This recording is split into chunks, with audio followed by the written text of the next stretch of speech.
বন্ধুরা, এই যে আমাকে মাটি দেয়া হচ্ছে আজকে না বেগুন গাছে। আর এই যে নতুন বেগুন গাছ, এইগুলোরে এখন লাগাইছি, একটু আগে ঠাকুমা লাগাইছে।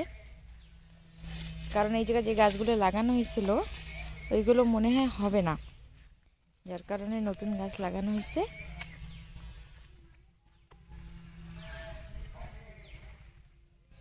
আর এই জায়গায় রয়েছে আমাকে লঙ্কা গাছ, ওইগুলোতে ঠাকুমা কেবল শাক দিছে।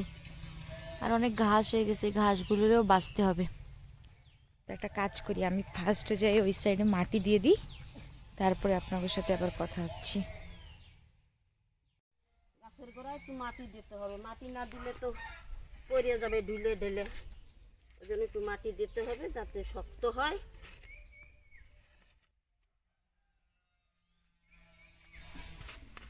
দেখেন বন্ধুরা, আমি অল্প অল্প করে মাটি দিয়ে দিছি এই জায়গা গাছের উপরে। আর যেহেতু বর্ষা হচ্ছে, এখন যদি মাটি দিই, জল যদি জমে যায় ওর উপরে তো অসুবিধা হবে, কারণ মাটি বসতে একটু সময় লাগে। ওর জন্য অল্প অল্প করে মাটি দিয়ে দিলাম। আর একটু রোদ্দুর হলে বেশি করে মাটি দেওয়া হবে। খালি বেগুন গাছ আর পুঁইশাক গাছেই দিলাম, এই যে দেখেন। আর পুঁইশাকগুলো দাঁড়ায় গেছে। এর ওই সাইড দিয়ে আমরা চালের মতন করে দেব, যাতে পুঁইশাকগুলো দাঁড়ায়।